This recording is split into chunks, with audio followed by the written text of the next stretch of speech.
Danny Boone. Bienvenue, re-bienvenue sur le plateau de Coach Innovation, une partie de l'équipe et le public, mais pire qu'un homme politique. Comment? Pire qu'un homme politique. Vous avez fait une promesse le 31 mars 2018. Oui, c'est vous vrai. faites vos adieux à la scène. Ça se passe au Zénith de Lille. Tout le monde pleure. Et aujourd'hui, vous venez annoncer votre retour sur scène en 2025. Quels sont vos arguments, s'il vous plaît, monsieur le député? Nous nous sommes réunis avec mes équipes. Et puis, non, c'est ma fille, en fait. En fait, non. Alors, pourquoi j'ai arrêté Alors en déjà, 2018, pourquoi vous avez déjà arrêté en 2018? Pourquoi j'ai décidé d'arrêter? D'abord, parce que je tournais beaucoup, je voyageais beaucoup avec les films un peu partout dans le monde. Et je me disais, je ne peux pas faire les deux de front. Et j'avais envie de jouer au théâtre, en fait, d'écrire pour le théâtre. Je ne sais pas si c'est bien pour le théâtre, mais en tout cas, j'avais envie de faire des pièces. Et du théâtre, pas du one-man show. Non, des pièces avec d'autres gens et tout ça. Et donc, j'ai pas, finalement... Mais pourquoi mettre une croix sur le one-man show tout de suite? Non, parce que je me dis, c'est bien, parce que je me suis dit, ça va me forcer à écrire. Parce qu'à chaque fois, j'écris des bouts de pièces et ça s'arrête. En fait, c'est des sketchs. Mais... et donc, voilà. Et puis, j'ai déjeuné avec Gilbert Coulier, qui est mon producteur, et ma fille, qui était là, qui avait 12 ans à l'époque, Sarah. Et je dis, voilà, j'aimerais bien faire une pièce dans 2 ans. Et il y a ma fille qui fait « Mais pourquoi tu fais pas du one-man show, papa? J'aimerais bien te voir sur scène et tout, faire du one-man. Les gens, ils ont envie. » Et vous avez jamais vu? Si, mais elle n'y est pas. Non, si. Non, elle était un peu petite, ouais. Mais bon. Le petit garçon qui est derrière moi, c'est vous? C'est un sosie ou Non, c'est moi. Ouais. Ouais, non, mais c'est une vraie photo? C'est mes oreilles, d'ailleurs. Oui. Est-ce que... Non, mais est-ce que vous n'êtes pas seul à avoir des oreilles comme ça? Non, on a retravaillé la photo, a été retravaillée pour enlever les pull. rides, les cheveux blancs, et voilà. Mais c'est une vraie photo de classe? Oui, c'est une vraie photo de classe. Donc la personne qui est derrière... C'est Laurence, il y a Laurence, il y a Véronique, il y a Bruno, C'est vrai? Laurence, Véronique et... Mais vous leur avez demandé l'autorisation? Alors, on n'a pas réussi à tous les joindre. On a demandé. Laurence a dit oui. Laurence, c'est la dame qui a l'air très Non, comme ça. Hein. Laurence, on voit qu'elle est énervée parce qu'elle est cachée derrière mon oreille droite. C'est son angoisse. Et j'ai dit, évidemment, on me met derrière son oreille, on ne me voit pas. Mais en fait, on tournait chacun son tour pour être premier de la classe. D'accord. Et Véronique, elle a dit... C'est un fake, la photo. C'est le premier deep fake de l'histoire. Non, mais j'avais cet âge-là quand je me suis dit... En fait, j'ai choisi cette photo parce que j'avais cet âge. C'est cet enfant qui voulait faire rire sur scène. Oui. Donc, voilà. Donc, il y a une sorte de... Et puis aussi parce que... Non, c'est peut-être quand vous étiez plus âgé que vous aviez ces bulletins-là qu'on va voir. Les bulletins, non? Ben non, en tout cas, on va voir l'affiche. Ah oui. Peut mieux faire. Ouais, j'ai eu ça. En fait, on l'a tous eu, ce peut mieux faire. Oui, le peut mieux faire, oui. Mais vous en avez un autre. Vous avez Clown n'est pas un métier. Avec les points d'exclamation, j'ai eu ça. Alors, ils ont tort. Puisque c'est un métier. Mais on vous l'a vraiment dit, ça? Oui, vous l'avez vraiment dit sur un bulletin? Je l'ai sur mes bulletins, oui. Clown n'est pas un métier. J'ai eu peu s'il veut, mais veut si peu. Élève sans histoire et sans géographie. Tu vois, il est pas mal. Vous avez eu mal, celui-là aussi, qui est assez drôle. À baisser les bras sans jamais les avoir levés. Ouais, j'adore ça. Alors du coup, le titre du spectacle, c'est quoi? C'est tous ces trucs. C'est tous ces réflexions. En fait, je me suis rendu compte que c'est mes premiers tweets dans les années 70. Parce que c'était hyper agressif. Aujourd'hui, c'est Twitter où on a des trucs aussi violents. C'est vrai que c'est agressif. Alors que nos enfants, aujourd'hui, élèves à chier, nuls, vraiment lamentables, c'est trouble de l'attention. Ça s'est vachement adouci, en fait. Voilà. À quel âge vous avez compris que clown, justement, c'était un métier? Serait votre métier? Vers 10 ans à peu près, je me suis dit, tiens, j'aimerais bien faire ça. Sans me dire que je pourrais le faire, mais... Et sinon, c'était quoi? Sinon, du dessin. J'ai fait une école de dessin, d'ailleurs, une école d'art à Saint-Luc. Et vous continuez pas? Je dessine encore, oui, bien sûr. Pour mes enfants, surtout. Je fais de l'aquarelle l'été, et Arthur m'appelle Marie-Laurence. Mais c'est beau. C'est joli, oui. Un compliment. Est-ce que vous vous souvenez du Festival du Rire de Trouville? Oui, c'est où j'ai eu un prix. La mouette. La mouette d'or. La mouette de Regardez. Ah oui. Le festival du Nouveau Rire de Trouville s'est achevé hier soir. Le public a désigné le meilleur humoriste. Danny Boone a remporté la palme. J'arrive à la remporter. Je sens. Alors vous avez la mouette d'or. C'était l'histoire d'un suicide raté, je crois. Non, oui, c'est mon premier personnage qui m'a donné du succès dans ce métier. Je faisais un déprimé, un dépressif. Et la femme de son meilleur ami l'appelle et lui dit que mon meilleur ami s'est suicidé. Et donc j'y vais en mime, parce que j'explique aux gens comment j'y vais. C'est très compliqué. Et quand j'arrive, il s'est raté. Donc je suis furieux contre lui, parce qu'il s'est raté. C'est mon premier sketch. Parce qu'au début, vous étiez mime. Je faisais du mime dans la rue, du mime automate, un peu de guitare. Ouais, je faisais du spectacle de rue, ouais, beaucoup. On va regarder 3 figures. Ok. Ah oui. Charlot, Tati et De Vos. Est-ce qu'on peut dire que c'est votre trinité? Oui, on pourrait rajouter Peter Sellers, De Funès, Bourvil, Fernandel. Voilà. Mais ces trois-là, on a que ça comme photo en fait. Donc, du coup, je vais vous demander de réagir sur ces trois-là. Ils étaient vachement grands dans leur école, dis donc. C'est pas des photos de classe. Non, Chaplin, oui, parce que c'est surtout à la télévision et au ciné-club que j'ai découvert Chaplin et Tati, et puis qui m'avaient, bon, évidemment, fasciné comme tous les gamins. Tati, parce qu'il n'y avait pas de dialogue et que c'est beaucoup de la situation, c'était visuel. Il travaille avec Pierre Etexte aussi, pour qui j'ai beaucoup d'admiration. Et c'était à la fois du clown, voilà. De Vos, c'était pas visuel. De Vos, c'était... Non, il y a du visuel aussi chez De Vos. En fait, De Vos, c'est la quintessence du music hall. C'est-à-dire, il fait tous les arts bien, un peu. Enfin, il mélange la musique, le mime, il joue de tous les instruments, il chante... Et puis, et surtout, il a cette magie du verbe, quoi, et de la langue française. Il a rendu la langue française lumineuse. Et justement, dans les classes, quand j'étais en 4e, il y avait, dans les bouquins de la Gare des Michards, il y avait 2 sketchs de Raymond DeVos, et ça a été une révélation pour moi.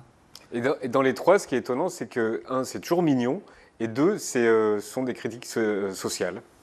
Sur quoi? Les 3. Oui. Les 3, racontent. C'est jamais méchant, en fait. Il y a toujours beaucoup d'humanité dans ce qu'ils font. Oui, bien sûr. Oui. C'est important. Méchant, mais c'est quoi l'humour méchant. En se moquant ou en étant agressif? L'humour méchant, oui. Oui, ça ne sert pas à grand-chose. Oui, effectivement. Non, mais non, mais je veux dire, De Vos, par exemple, il est totalement intemporel. Aujourd'hui, on regarde un sketch de Vos, il y en a beaucoup qui passent sur les réseaux sociaux, et j'invite les enfants, les gamins à les écouter. À écouter De Vos, à lire De Vos. Moi, quand mes enfants étaient petits, je leur lisais De Vos pour les coucher. Est-ce qu'il y a... Pour les coucher? Oui, non mais ils se mettaient au lit et je leur lisais un sketch de Vos. Et ils comprenaient à un certain niveau. Oui, il faut suivre et puis il y a plein de niveaux. Oui, il y a plein de niveaux de lecture et on a le sentiment d'être intelligent. C'est ça qui est génial quand on lit du De Vos. Ou quand voilà. J'ai eu la chance de bien le connaître en plus. Vous l'avez connu, De Vos? Oui, bien sûr. Ah oui, d'accord. Pour écrire un spectacle comme celui-là, comment on s'y prend? Comment s'y prend Danny Boone? Ça prend 7 ans, donc. J'écrivais toujours un peu dans mon coin, des idées, tout ça. Ah oui, mais pour de vrai, 7 ans? Non, mais j'écrivais un peu comme ça. Et puis, il y a 2 ans, je m'y suis mis, voilà. Comment vous décidez, je vais raconter ça?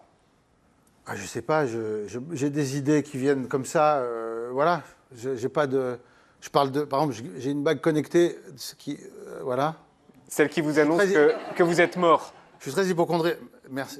Oui, c'est ça. C'est ça? Non. J'ai dit la chute, merde. Ouais, c'est ça, c'est pas grave. Non. Non, c'est pas grave. Non, la bague connectée, ça remplace la montre connectée. En fait, c'est une vraie, ça? Oui, oui, bien sûr. Je connaissais les montres connectées, non, mais ça donne... Oui, regardez les petites lumières. En fait, ça prend la tension, le rythme cardiaque, la température, les rythmes, le sommeil aussi. Ça me donne toutes mes... Je garde jour et nuit, contrairement à l'Alliance, je n'enlève jamais. Et c'est extraordinaire. Non, voilà. Et effectivement, j'en ai fait un sketch que je donne tellement d'importance à ces trucs-là, comme hypocondriaque, que j'ai dit, il ne faut pas que ça déconne, parce qu'hier matin, je me suis réveillé et ça annonçait que j'étais décédé. Donc ça fait plus rire que quand c'est moi qui le dis. Donc Et j'en ai fait un sketch, parce que d'un seul coup, on donne une importance dingue à ça. Et pareil avec le téléphone, les réseaux sociaux. Vous êtes un toxico de ça. Hein. Toxico, non. Je regarde, c'est-à-dire, je suis beaucoup dessus, ouais, c'est vrai. Non, là, c'est pas, ça, c'est pas, c'est un sketch, non. Mais enfin bon, non, je suis beaucoup sur c'est vrai, on est tous. En fait, le problème, c'est qu'on est de plus en plus. C'est même pas être addict, c'est-à-dire qu'on s'en sert instantanément dès qu'on a besoin de se souvenir de quelque chose. On va dessus et du coup, on fait plus travailler la mémoire. Et on n'a plus de mémoire et on ne se rend pas compte à quel point on la perd, quoi. Et la preuve irréfutable qu'on n'a plus de mémoire, c'est que la preuve que. Je l'avais là. Est-ce que vous faites des désintox? Vous faites des désintox? Des désintox de téléphone? Ouais. On fait de bagues? Des Geekbox. Non, la bague, je l'enlève pour la recharger. Et non, on fait des Geekbox. Non, avec les enfants, j'évite d'avoir de téléphone à table, voilà, ou quand je me douche. C'est pas encore étanche complètement. Alors, c'est Isabelle Nanty qui vous met en scène. Voilà. Et c'était, je crois, c'était elle aussi la dernière fois. Comment elle vous dirige? Elle est géniale. D'abord, j'aime Isabelle, on a une relation très belle et très créatrice, quoi. Il y a un truc très créatif entre nous où ça fuse, quoi. Et j'adore la faire rire et on se cueille l'un l'autre et on a une belle complicité. Je suis très heureux qu'elle ait accepté de mettre en scène ce spectacle. On va regarder une image, je vais vous montrer une image. C'est quoi ça? Ah, c'est quoi ce bordel? Ça, c'est un filage. C'est elle qui prend la photo, c'est ça? Bah, apparemment, ouais. Je connaissais pas vous l'aviez jamais vu, cette photo? Si, je connais ces post-it. Et parce qu'en fait, dès elle veut changer un truc ou qu'elle a une idée... Elle remonte le... Elle met sur un post-it qu'elle colle et elle est très en colère parce que les post-it collent beaucoup moins qu'avant. Bah oui. Mais c'est pas faux. C'est vrai. C'est pas faux. Il y a un problème avec la colle des post-it. Oui, il colle moins. Donc voilà, effectivement, c'est une photo de... Elle prend du miel parce qu'elle toussait beaucoup. Votre vrai tabou, c'est quoi? Le sujet avec lequel vous n'êtes pas à l'aise? Sur scène. Sur scène, je fais un sketch là-dessus d'ailleurs.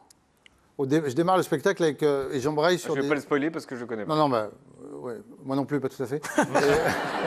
Non, je parle tous les sujets. Je dis tous les sujets délicats avec lesquels on peut plus rire en fait aujourd'hui, surtout dans la vie en fait. Ce qui est génial, c'est aussi pour ça que je remonte sur scène, c'est que on peut plus tellement rire aujourd'hui. Aujourd'hui, on se pose plus la question de savoir si on peut rire de tout. C'est vraiment, on ne peut plus rire du tout, en fait. Il y a un côté, à cause justement des réseaux et de tout ce que ça entraîne quand ça te fait un buzz positif ou négatif, mais il y a un truc comme ça qui est quand c'est en adéquation avec la notoriété, ça devient un peu compliqué. Et la scène, c'est un espace de liberté qui est génial. C'est ce que j'allais dire. Est-ce que c'est vrai sur scène, ça? Non. Non, c'est pour ça que c'est génial. Vous pouvez dire ce que vous voulez sur scène. Et d'ailleurs, c'est aussi la scène, c'est aussi une sorte de désintox, puisqu'on n'a pas de téléphone. J'en parle d'ailleurs. Je fais même des saluts au bout de 15 minutes. Je fais mes saluts de fin au bout de 15 minutes en disant, à cause des téléphones, on a une capacité d'attention très limitée, donc je préfère arrêter maintenant. Voilà, je blague là-dessus. Mais... Vous faites 4 séances de sport par semaine. Non, qui dit ça? J'ai lu ça. Oui. C'est vrai? Oui, c'est vrai, c'est vrai. Maya va nous en parler. Ouais. Elle va nous parler tout de suite du corps masculin. Exactement, une nouvelle pression qui pèse sur le corps masculin. On savait que les femmes devaient rester jeunes pour toujours. Et bien maintenant, les hommes doivent rester sexy pour toujours, ce qui demande juste un tout petit peu de taf. Et vous êtes bien placé pour le savoir, Danny Boone, puisqu'en 2017, vous aviez dû perdre 15 kilos de gras et prendre 10 kilos de muscles pour votre rôle dans le film Red Dingue. La presse avait beaucoup parlé de cette performance physique à l'époque. Et ça se comprend parce que vous et moi, finalement... Ça vous rend heureux, vous avez le sourire comme ça, là. Non, ça me fait rire parce que, d'abord, je me souviens d'une anecdote. Après, j'ai décidé de garder ce corps. Je me suis dit, c'est génial, je vais garder ce corps. Tout ça. C'est beaucoup de boulot. Hein. Et j'étais dans la rue, il y a une femme qui m'arrête, qui me fait « Ah, c'est dingue, je vous ai vu dans Red Dingue. Votre corps est incroyable. » J'ai dit « Ah, merci, j'étais très fier. » Elle me dit « On dirait une tête de comique vissée sur un corps de sportif. »